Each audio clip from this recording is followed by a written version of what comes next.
After weeks bouncing around Asia, we landed in Kuala Lumpur, and we really didn't have much of a plan. We knew a couple of things like, well, the city is massive, and two, we really had to find out what we could do with kids. So here's what our 5 days in Kuala Lumpur looked like with our kids. Some of the good, the chaotic, and the stuff we'd 100% do again.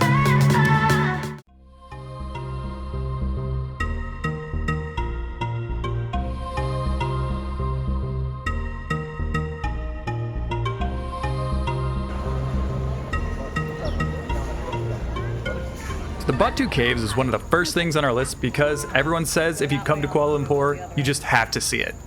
It's one of those places that kind of looks calm and magical online, and then you get there and realize it's hot, it's crowded, it's loud, and it's way more intense in real life, which is just that much harder when you have kids. We actually ended up at the wrong cave first after getting dropped off nearby, which sounds annoying, and it was, but it kind of helped us ease into the whole thing before the main event. The Ramayana cave it's quieter, darker, and had a lot more neon than we expected. I love when they turn on waterfalls. Oh yeah, and it had a fake waterfall that got turned on once we were inside. But overall, it was a break from the heat and a slower pace than the real deal. But it was definitely not the real deal, and it was definitely not free. Then we made our way over to the main Batu Caves, and yeah, there everyone was. Oh, and the monkeys, which, our oldest wasn't the most fond of. Now, there are a lot of things online talking about the stairs, and yeah, there are a bunch of them, and it wasn't the most pleasant in the heat, but it's definitely not impossible with the kids. We definitely just took them a little bit slower because we really didn't feel like tumbling back down to the bottom. If you're visiting Batu Caves, especially with your kids, make sure just to go early, bring water, and don't rush it. Just expect it to be a little bit chaotic and embrace it. It's still worth seeing, and just go in with some realistic expectations.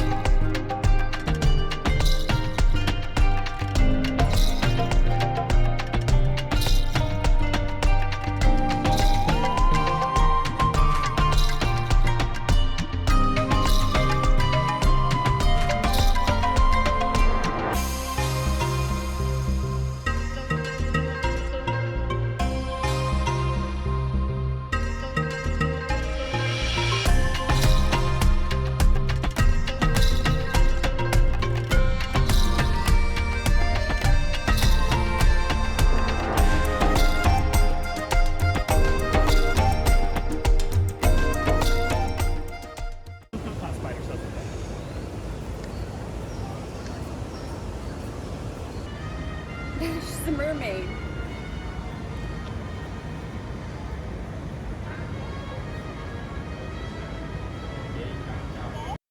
After the craziness of Batu Caves, we need something a little bit slower.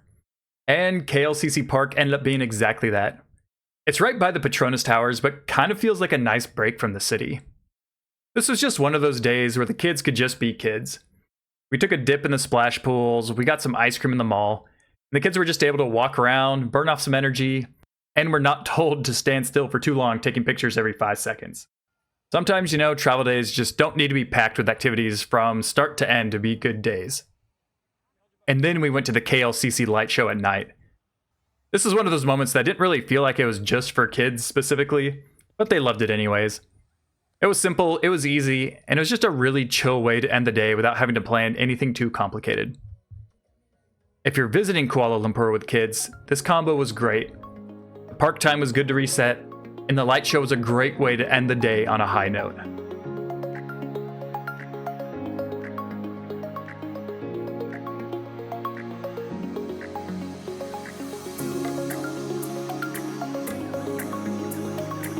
So through our travels, we've kind of found that markets with kids can go one of two ways. Either it's super interesting and fun for everyone, or everyone gets really tired, is hungry, and overstimulated within about 5 minutes. Petaling Street Market was busy and loud and full of energy, which was a cool experience, but that's just a lot going on, and it can feel like sensory overload if you're not exactly ready for it. Central Market, on the other hand, felt a little more relaxed, and it was easier to walk through with kids, despite it still being crowded. There's more space, a lot more room to browse, and it didn't have that packed-in feeling that you get at some of the markets. This was also just one of those days where we didn't try to see everything, and since we only had carry-on bags, we weren't exactly looking for any large souvenirs. If you're doing markets in Kuala Lumpur with the kids, I'd recommend the Central Market since it seemed a little more relaxed and the vendors aren't as pushy. But you know, if mom and dad get some time out, I think it'd be a good time to go test your haggling skills at the Petaling Street Market and see what you can get.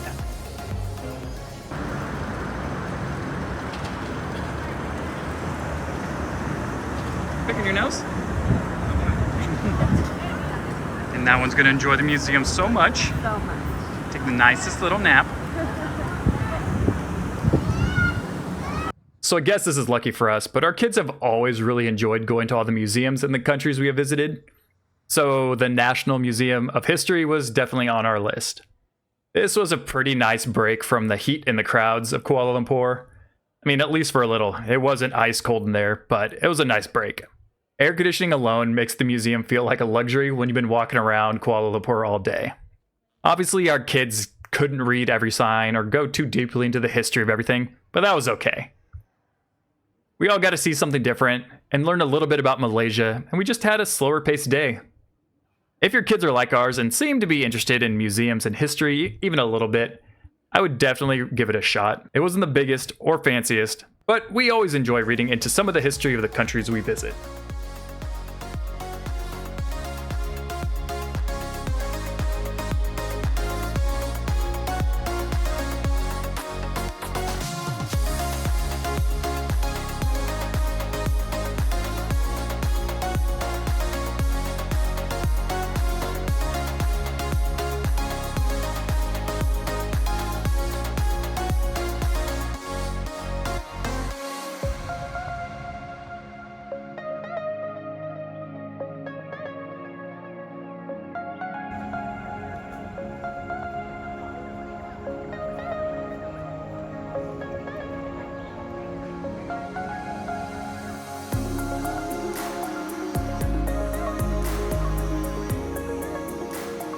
So if you've followed us by now, you kind of know we're a sucker for temples. So Thean Hou Temple ended up being one of our favorite spots in Kuala Lumpur. It's very different, it's beautiful, it's colorful, and surprisingly peaceful compared to some of the more crowded attractions that we visited. It felt like one of those places where you could actually just take your time. We walked around, we let the kids explore a little bit, and we were able to take some pictures without feeling too rushed. We just really soaked it in. If Batu Caves felt intense, Thean Hou Temple felt calmer and definitely more manageable with kids. Still cultural, still beautiful, just way less overwhelming. If you're choosing temples to visit in Kuala Lumpur with your kids, this one's a really good option, especially if you want something meaningful without the chaos being turned all the way up.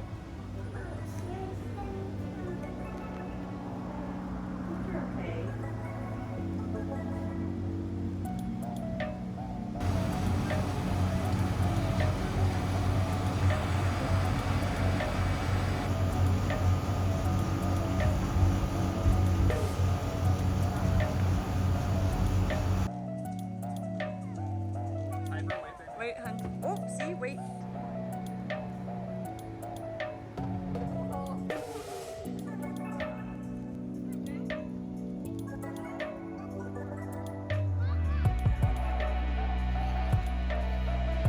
And after all the sightseeing, all the craziness, sometimes we just couldn't be bothered to plan an extravagant outing. So, instead we spent some time around the hotel, in the pool, and the restaurants nearby. Sometimes there isn't anything much better than splashing in a cool rooftop pool on a hot day, especially when you're out in Kuala Lumpur. A lot of the times you see this stuff doesn't make it into the travel guides, but it's a huge part of traveling with kids. It's impossible to go full speed every single day, and we realized in our travels that you really shouldn't try to. Some of our favorite memories in Kuala Lumpur weren't even the big attractions at all. A lot of them were the in-between moments, hanging out with some friends that we've met, watching the kids unwind in the pool, and just feeling like we weren't rushing from one thing to the next. If you're planning Kuala Lumpur with kids, and you have enough time there, we think it's important to build in some rest days. The trip will feel better, kids will be happier, less cranky, which goes a long way. And when you have those big plans, I feel like you're able to enjoy them that much more. Bye, best hotel room with a bathtub. It had a little kitchen and had a wash machine in there. Dishwasher. This was amazing. Yeah, nice little work area. Great view. Yeah, awesome. Overall, Kuala Lumpur with our kids surprised us, mainly because we really had no idea what we were going to plan or what to expect in the first place. It was busy, it was hot, it was chaotic at times, but there's so much here that's actually really good for families. If you're planning a trip to Malaysia with your kids, hopefully this gave you a real look of what you can expect. And we really only scratched the surface of Malaysia, and we would love to come back and see more of what this country has to offer. We're walking through Kuala Lumpur City Center Park. Hey, don't call them losers.